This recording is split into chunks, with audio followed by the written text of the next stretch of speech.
Good morning, students. Now, today our topic is correlation and regression. In statistical investigation, problem related to prediction may be treated in two ways.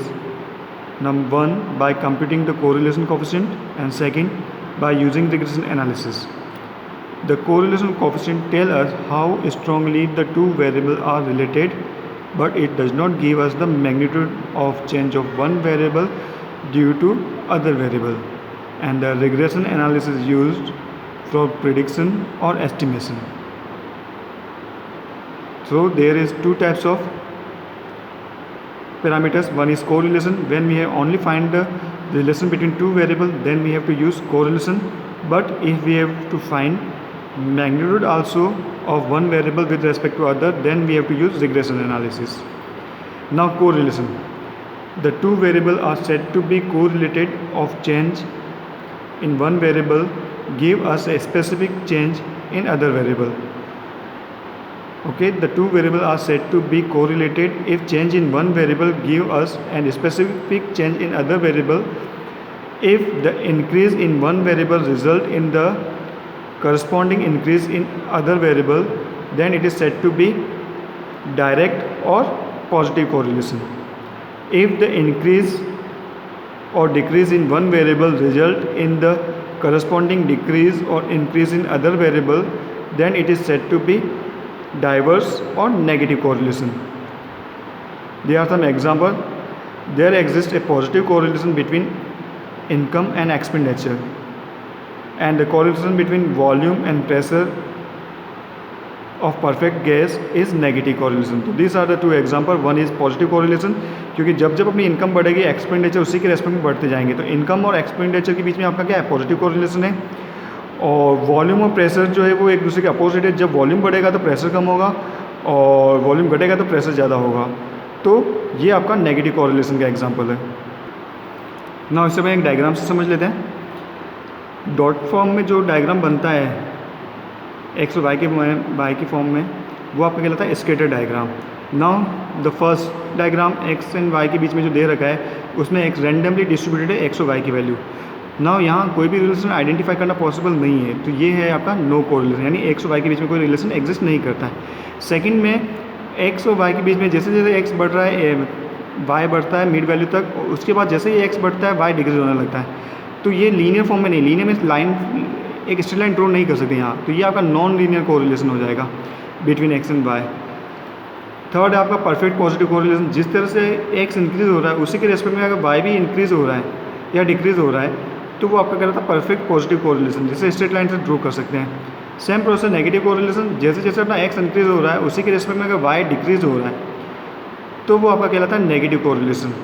तो this are the some example of correlation. No correlation, non linear correlation, perfect positively X के increase के साथ Y भी increase हो रहा है, और negative correlation X के इंक्रीज़ के साथ वाई डिक्रीज़ हो रहा है. नाउ ग्राफिकली हर एक को आइडेंटिफाई करना पॉसिबल नहीं है, तो यहाँ हम एक फॉर्मूला डिराइव कर रहे हैं. वो है फॉर्मूला आपका Karl Pearson coefficient of correlation. ना कार्ल पियर्सन आपका साइंटिस्ट का नाम है जिसने फॉर्मूला डिराइव किया था for measuring coefficient of correlation, जिसे आर से डिनोट करते हैं. आर इक्वल्स टू आपका है covariance of x Y upon sigma X sigma Y. ना कोवेरियंस जो है वो वेरिएबिलिटी है बिटवीन एक्स एंड वाई. दो वैल्यूज़ के बीच में कितना वेरिएबिलिटी एडजस्ट करती है या नहीं करती है, वो वेरिएबिलिटी का जो मेजर है वो कोवेरियंस करता है. सिग्मा एक्स और सिग्मा वाई, सिग्मा स्क्वायर जो है वेरियंस को मेजर करता है, sigma square variance of x. Variance of x का मतलब एक्स के अंदर जो भी डेटा के अंदर वेरिएबिलिटी है वो वेरियंस कैलकुलेट करता है, और उसका स्क्वायर रूट आपका सिग्मा एक्स है. सेम वाई के अंदर जितनी भी वैल्यूज है उसमें कितनी वेरिएबिलिटी, वो वैल्यू कौन मेजर करेगा, सिग्मा वाई मेजर करेगा, वेरियंस ऑफ वाई मेजर करेगा, और उसका स्क्वायर रूट आपका सिग्मा वाई है. ना कोवेरियंस के लिए फॉर्मूला आपको यूज़ करना है 1/n summation of x i minus x bar into y i minus y bar. दोनों का एक्स बार वाई बार आपकी मीन वैल्यूज़ है, तो एक्स में से एक्स बार माइनस करना है, वाई में से वाई बार, दोनों का प्रोडक्ट करना है, और उसका सम जो है सम को एन से डिवाइड करोगे तो वो आपका कोवेरियंस देगा. यही इसकी सेकंड फॉर्म यूज़ कर सकते हो 1/n summation x y minus x bar y bar. Variance of x आपका हो जाएगा 1/n summation of x minus x bar का होल स्क्वायर, और 1/n summation of x i square minus x bar का whole square. Variance of y आपका हो जाएगा 1/n summation of y minus y bar का whole square equals to 1/n summation y i square minus y bar square. तो ये आपका covariance variance of x और variance of Y की value हो गई। इसको यहाँ वैल्यू पुट करनी है तो वो आपका आंसर देगा कोएफिशिएंट ऑफ कोरिलेशन की वैल्यू हो जाएगी। ना कोएफिशिएंट ऑफ कोरिलेशन आपका एग्जिस्ट करता है बिटवीन -1 टू +1, -1 से लेके आपका +1 के बीच में ही एग्जिस्ट करता है। ठीक, तो वैल्यू पुट करेंगे तो कोएफिशिएंट ऑफ कोरिलेशन आपका हो जाएगा 1/n summation x minus x bar into y minus y bar upon summation of under root of summation of x minus x bar का whole square upon n into under root of summation of y minus y bar का whole square upon n। ये सारी value आपको calculate करनी है table जो भी numerical में गिवन होगी। x बार y बार आपकी मीन वैल्यूज है। x बार आपका होता है summation x by n, y bar होता है summation y upon n। Covariance of x bar आपका हो जाएगा 1/n summation of x minus x bar into y minus y bar.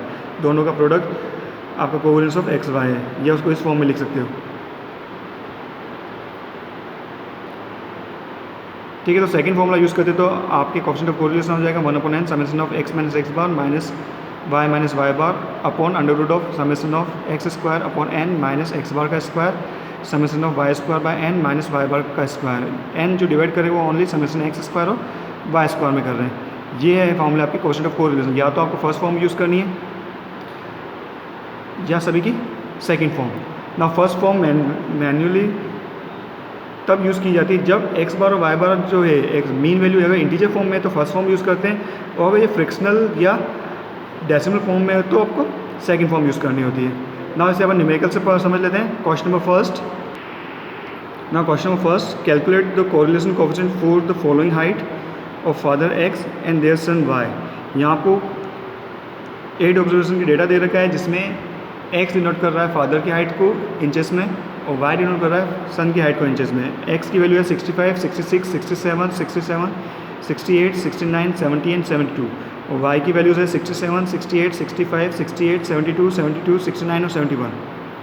Now the coefficient of correlation is given by r equals to covariance of x y upon sigma x sigma y। Second formula अपन use कर रहे हैं। कौन कौन सी value चाहिए? Summation of x y चाहिए, x और y का प्रोडक्ट चाहिए, x स्क्वायर का सम चाहिए, y स्क्वायर का सम चाहिए और मीन वैल्यू चाहिए। ना इसे टेबुलाइज कर लेते हैं। x और y दे रखा था, x स्क्वायर x की सारी वैल्यूज़ का स्क्वायर उसका सम यहाँ कर देते हैं 37028, y स्क्वायर y की सभी वैल्यूज़ का स्क्वायर उसका सम आपका हो गया 38132, और x y दोनों का प्रोडक्ट उन प्रोडक्ट का सम आ रहा है 37560। x का सम आपका आ रहा है 544, y का सम आ रहा है 552। नाउ इसे x बार निकाल देते first mean value summation x by n 68 आ रहा है, y bar summation y upon n 552/8 69।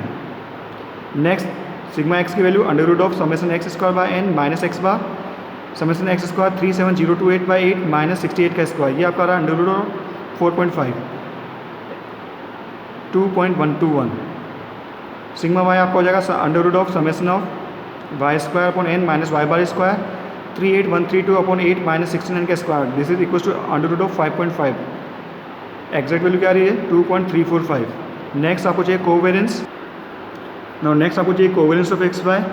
Covariance of x y आपको होता है 1/n summation x y minus x bar y bar. Summation x y की value 37560/8 minus x bar 68 into y bar 69। इसको simplify करो तो कोवेरियंस आपका आ रहा है 3। ना R equal to covariance of x Y upon sigma X sigma Y 3/2.121 into 2.345। ये आपका आ रहा है 0.6032। ना आर की वैल्यू पॉजिटिव है, इट मीन्स फादर और सन की हाइट में जो है आपका वो पॉजिटिव कोरिलेशन है। क्लियर? तो ये था आज का टॉपिक कोएफिशिएंट ऑफ कोरिलेशन या Karl Pearson coefficient of correlation. इसके नेक्स्ट में मेरे को अपन कल की क्लास में करें। Thank you.